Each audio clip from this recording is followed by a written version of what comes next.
This is RTV6 News at 7, working for you. Good evening to you here at 7 o'clock. I'm Mark Mullins. This Memorial Day, Central Indiana communities are coming together in new ways to honor fallen heroes. Many cemeteries shared virtual memorials today, and you might have spotted this warbird flyover from Fishers this afternoon. With social distancing in effect, this Memorial Day presented new challenges on how to commemorate the nation's fallen military men and women. ABC's Andrew Dimebert shows you how lost service members are being remembered under these new circumstances. Honoring heroes. The Commander-in-Chief, President Trump, paying tribute to fallen soldiers with a wreath-laying ceremony at the Arlington National Cemetery before delivering a speech at Fort McHenry in Baltimore. In America, we are the captains of our own fate. No obstacle, no challenge, and no threat is a match for the sheer determination of the American people. But on this Memorial Day, Americans honoring not only those who sacrificed their lives for the greater good of the country, but to the nearly 100,000 lives lost to COVID-19. In recent months, our nation and the world have been engaged in a new form of battle against an invisible enemy. Flags flying at half-staff at the White House and other government buildings in memory of those killed by the virus. And this Sunday New York Times cover page, 999 COVID-19 victims' names listed together, much like the military men and women's names etched across war memorials throughout the country. With social distancing guidelines still in effect, veterans virtually commemorated. The United States Navy Memorial holding an online ceremony. Communities coming together as well. Members of the Berkeley Heights, New Jersey Police Department visiting the homes of veterans, holding brief ceremonies outside their houses. Former Vice President and presumptive Democratic nominee Joe Biden stepping out into the spotlight with a rare public appearance to Veterans Memorial Park in Delaware. It's one of the first times he's been seen outside of his home in recent weeks in wake of the coronavirus crisis. Now, there were some in-person public events for Memorial Day here in the nation's capital, but with limited access and social distancing enforced. Andrew Dimebert, ABC News, Washington. And while many large ceremonies were canceled today, people still took advantage of today's warm weather. This is a look at Lily Lake and Eagle Creek Park this afternoon. Storm Team 6 Chief Meteorologist Kevin Gregory joining us now with that evening forecast. Kevin. And Mark, whether it was Saturday, Sunday, or today, this was a familiar sight. You'd see off in the distance what we call these towering cumulus clouds building vertically in the atmosphere. Taller they get, start producing showers and thunderstorms. The question is, perhaps, at your house is it good to mow? And that depends on where you're at right now. That's straight north of Indianapolis, but you go just a little north and east and you get to Fishers Carmel. There's a downpour there. And then just west of 31, between Meridian Hills and Speedway, another downpour. Zip to the northeast. This has been persistent. Northwest portions of Delaware County and then between Gaston and Marion. Finally, that's moved north of Lafayette after producing some flooding rains and parking lots and drifting through Brookston and Monticello. There's the big picture. Most of us are dry and will stay dry this evening. We'll talk about the change that eventually occurs later in the week. We'll do that shortly. We'll see you soon, Kevin. Thank you. Today, dozens of people rallied at the War Memorial calling for the state to fully reopen. But the lifting of coronavirus restrictions has already begun in every Indiana county, and that includes Marion County restaurants opening for outdoor dining, and retailers, gyms, pools, and campgrounds have reopened in most of the state. The State Department of Health is reporting more than 1,800 deaths from COVID-19. Meanwhile, the state's rate of positive tests continues to fall. It's now at 14%, and the state's availability of ICU beds and ventilators have remained steady at 41 and 82%. New coronavirus testing sites open in Marion County this week as part of the health department's efforts to address the disparities of this virus in minorities and older population groups. Beginning tomorrow, testing will take place on Tuesdays and Thursdays at the Indianapolis Motor Speedway, and a testing will be available at Warren Central High School on Mondays, Wednesdays, and Fridays. You can find more information at the Marion County Public Health Department website or by calling this number. It is 317-221-5515. At Tyson Foods, Safety is not something that we take lightly. Changes are underway at Tyson meat plants across the country after thousands of coronavirus cases have been traced back to the company. And that includes the Tyson plant in Logansport, which shut down for almost 2 weeks after hundreds of workers tested positive. The outbreak has delayed reopening stages in Cass County, and more than 1,500 people there have tested positive. That makes Cass one of the top counties in the country when it comes to COVID-19 cases per 100,000 residents. Tonight, WRTV's Cornelius Hawker shares what he learned from a Tyson executive about how the company plans to keep their workers and our communities safe. Checking temperatures, sanitizing break rooms, and on-site medical screenings are being done at Tyson meat plants to stop the spread of COVID-19. We are not afraid to slow down plants or even idle plants if it means keeping our team members safe. Tyson Senior Vice President of Human Resources, Hector Gonzalez, described for me this greater focus on employee safety. Safety is our top priority. It comes first before we run any ounce of meat through any of our facilities. Despite all the safety measures Tyson says they put in place, some workers still don't feel comfortable going back to work, including Gary Whitehouse, who I spoke with 2 weeks ago after the Logansport plant reopened. They say the ones that get affected the worst are the elderly and the children. Well, I'm around elderly people, I'm around children every day, and I'm going to be 50 next year. So it's not worth it. Gary says he's not alone, even though Tyson signs are proudly displayed outside of several homes in the city. There's so many people that are saying that they're not going to go back to work because they don't feel safe going there. Because they know a lot of people are worried about the virus in their community, Tyson is also encouraging workers to be safe as possible when they aren't at work. We've furnished face coverings for team members and for their families, and have continued to offer face coverings to team members as they leave work. Hoping to cut down on the community spread that could be linked to their facilities. Working for you, Cornelius Hawker, WRTV. These safety measures at Tyson plants are expected to stay in place indefinitely while we all deal with this pandemic. Gary says he does not have plans to go back to work. New coronavirus cases in Brazil are rising rapidly, and now the White House has issued a ban on travelers from that country. President Trump says anyone who has been to Brazil within 2 weeks will not be allowed in the United States. Brazil currently has the second most coronavirus cases in the world. The U.S. has the most. But experts warn that Brazil is not near its peak and that some of its healthcare systems are already starting to break down. People living near 38th and Kessler are calling for changes to a street where 3 teenagers were killed in a crash over the weekend. A vigil was held this morning near the scene of that crash. The teenagers were walking down West Kessler near Knobscott Drive early Saturday morning. Police say they were hit by one of 3 cars that collided with each other near Kessler and 38th. The mother of one of those victims was emotional as she talked about how people in the area have long called for more safety measures along those roads. The street up here on Kessler is terrible. There's been no sidewalks.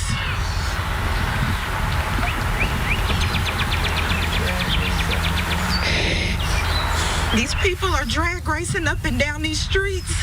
Those attending the vigil hope the tragedy will spur the city to put in sidewalks and some other changes that some have been requesting for years. We are waiting to hear back from the Department of Public Works about any planned safety improvements for that area. The crash and the drivers involved are still under investigation tonight. Still ahead here on the news at 7, local businesses are getting a hand from a major company, including one ice cream shop that hopes to keep scooping unique flavors for the Circle City. But first here, how an Indianapolis church is recognizing a need rising to it to help families navigate the financial impact of the coronavirus crisis. Vice. Just search RTV6. This is RTV6 News at 7, working for you. The Rebound Indiana is showing you how groups are stepping up to help Hoosiers families in need. A generous donation has sparked a movement in one Indianapolis church. RTV6's Troy Washington explains how the congregation is lending a hand to help others make ends meet. We know that so many of the challenges, whether it's housing and food insecurity or access to health care, those aren't new problems. They're being exacerbated by COVID-19. And so our congregation and some other community members are starting to dream about what it would look like to build some supportive housing within our area to support families in crisis and outside of crisis. St. Luke's Methodist Church is looking at the big picture, but they aren't waiting to work. Thanks to a generous donation from a church member and others stepping up to match that, they're giving back in a major way. The Benevolence Fund is unique. We had a congregant give us $50,000 as a matching grant. And when we shared that with our congregation, they said, okay, we'll match that and we'll do even more than that. And I think that is what spurred this fund raising this amount of money so quickly, and also people's desire to be of help. Nicole Caldwell-Gross is the outreach pastor. She says the Benevolence Fund has reached $120,000 in no time. The idea is to help those laid off right now or just trying to make ends meet. People who need help with utility bills and rental assistance and childcare and even food, we've been able to help them meet those needs. This pastor wants to make sure that people know help is available to them, even though the doors of the church haven't been open because of the pandemic. The church is not a building. The church is a group of people helping others find and give hope through Jesus Christ. And so in that sense, St. Luke's has been and will always be open. And that's not a slogan for us. That is how we live as a community of Christians. The funds are ready to be used. The church just needs to hear from those who need a hand. Working for you, Troy Washington, RTV6. Well, the church is focused on keeping people engaged during this time. They've also planned a drive-through communion for June 7th and a virtual vacation Bible school starting on June 8th. Now here's Kevin with your Storm Team 6 forecast. It's torrential rainfall on the northwest side of Marion County, Kessler Boulevard toward the Colts Complex and Eagle Creek Park. Some rain around Carmel as well. This pattern of heat, humidity, and storms will change. We'll talk about when coming up. Sparks, and I approve this message. The COVID-19 pandemic has been especially hard on small businesses, but here in Indianapolis, Verizon Wireless is helping through its COVID Small Business Relief Fund. The fund aims to help small minority and women-run businesses. In the second round of grant recipients just announced, Lick Ice Cream in the Circle City Industrial Complex was chosen to receive $10,000. The store is owned by two sisters. Their focus is on local fruit, herb, and spice-infused ice cream. More they said, okay, now you're on to the second step, now you're on to the third step, it got really exciting. And I was like, wow, we're actually going to get this. With the grant money, they plan to hire another employee and open their new location at the Coca-Cola bottling plant. A total of 750 small businesses nationwide who have had limited access to financial resources will receive grants from the Verizon and nonprofit impact list. We spoke with a Verizon Wireless spokeswoman about why they want to help small businesses. Small businesses are just so critical to our communities. They provide goods and services across the board that we all use in our daily lives. And I think the crisis has really put a spotlight on the importance of those businesses as we see them not being able to provide those services in some cases now, as businesses worry if they'll be able to reopen when we come out on the other side of the pandemic. The grant money is meant to give businesses a boost to try to ride through this crisis. Verizon hopes it helps business owners stay open to support their families, staff, and their communities. Let's check in now with Chief Meteorologist Kevin Gregory. I tell you what, Kevin, a lot of people dealing with sunburns on this Memorial Day if they were out all weekend. Sunscreen was a necessity. Yeah, even the afternoon thunderstorms that arrived only provided a brief break from the heat, humidity, and all that sunshine. We hit 88 today, almost to 90. Lafayette and Muncie did reach 90. We'll stay warm and humid, but just for a couple more days. See what happens? Our rain chances go up. Wednesday, Thursday, the temperature really comes down as we motor toward the weekend, and the humidity will be down as well. Highest probability of rain Wednesday, Thursday into early Friday. That's ahead of a cold front, which will deliver the cooler temperatures. Almost hiding from us between the A and the N in Indianapolis is a downpour. Can't hide from us, though. We'll go find it. It's just closing in on Eagle Creek Park. These last about 40-45 minutes. Then as they collapse, once it's producing heavy rain, it's collapsing, but then the cooler air that flows out of that helps build another downpour, and those will continue to hopscotch like that until probably around 9 o'clock when we cool enough that we stop that process. Hartford City, just to your west, very heavy downpour. That's along and just east of I-69. What produced heavy rain in Tippecanoe County is kind of fading away right now in White County near Lake Schaefer and Lake Freeman. 84 in Columbus. Temperature in Indy down 6 degrees from the high. It's still warm to the southwest where you don't have the buildup of the cloud cover and the thunderstorms. Chance for thunderstorms again tomorrow afternoon, but I think continuing into tomorrow night for a longer period of time. It's sunshine in the morning, temperatures into the low 80s by noon. Afternoon high will be influenced by the timing and coverage of the thunderstorms, but it will be warm and humid. 4 to 7 o'clock, very isolated thunderstorm activity picks up a little in coverage by 11 o'clock tomorrow night. Temperatures on Wednesday down a bit because of, I think, more widespread thunderstorm activity and cloud cover. As you look at the 7-day forecast, the level of comfort begins to arrive Friday, and then perfect timing. Weekend arrives. Cooler temperatures, less humid. We'll be back into the low 50s for some of these overnight lows, but that little 4-day stretch in the 70s will be a nice break. Mark? All right, thank you, Kevin, for that. Farms across the country have been struggling with the pandemic. Alexa Liaco shows how one farm got back on track with a little inspiration from an ice cream truck. It's a sound from our childhood, one that usually means an ice cream truck is on its way. Mabel's in the hood! Yeah. But Mabel the farm truck in Colorado is offering treats with a little less sugar. It's arugula and carrots and bags of kale instead of push-up pop and ice cream sandwiches. This is for you. Every day, Mabel delivers fresh produce from Black Cat Organic Farm and pre-made meals from the farm's restaurant right to families' driveways. We're making guests happy. That's what we used to do, and that's what we do now. But of course, everything looks completely different. This new recipe for business began when COVID-19 shut down the farm's 2 restaurants. It was like a bomb went off. I laid off 30 employees. Everything came to a screeching halt. Farm owner and chef Eric Skokin says letting his employees go was like losing family. To see it all go is just sad and it was frightening. You know, within minutes, I was thinking, you know, I can't let it happen. I have to go down fighting. That fight started with throwing his normal business plan out the door. It's kind of like Legos. You take it all apart and then you build it up into something totally new. They opened up a farm stand and revved up Mabel, a produce delivery truck stopping for whomever waves her down. Did you care for any fresh produce today, brother? I was able to start grabbing all of the employees that I had laid off and bring them all in.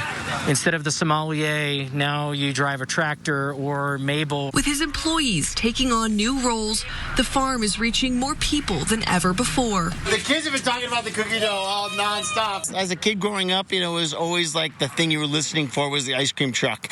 And for now to be able to pass that on to my kids with a healthier option as well as during this time of crisis really presents a really unique experience. This is fun. I told my whole neighborhood. A moment of normalcy. Don't tell Mom.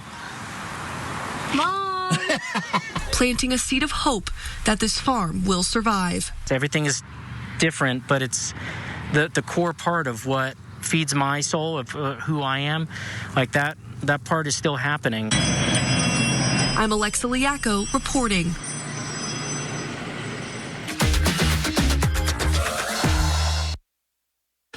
The loss of business for car rental companies during the coronavirus pandemic could help you save money on a car. Experts say many of the companies are offering huge savings on vehicles from their fleets as a way to make up for the lack of rental business. Meantime, many times the cars are just a couple of years old, and all of the major rental car companies offer sales through their websites. Prices are typically 5 to 15% below traditional used car dealers, who could also be forced to lower their prices. With sports still sidelined, one minor league baseball team has decided that they can't use their stadium. Someone should. The Pensacola Blue Wahoos is a AA team for the Minnesota Twins. They are offering up their newly renovated stadium for $1,500 a night on Airbnb. Visitors stay in the clubhouse and they have access to the field and batting cages. You can also add on food and merchandise packages. So far, the stadium has made about $40,000 through rentals, which is allowing them to keep employees on the payroll. Sounds like a great idea to me. Field of Dreams. Okay, let me show you a bird's eye view. This is a traffic camera near the airport, Sam Jones Expressway, and whenever you see more than cars, that is a great view. They're having a good evening. They have not had a downpour here recently. The showers, thunderstorms are sitting by Eagle Creek Park. Notice the trend. Temperatures down by the end of the week. We'll wait patiently. Mark? And we leave you now with a live view from downtown. We'll see you back here tonight at 11. Good night.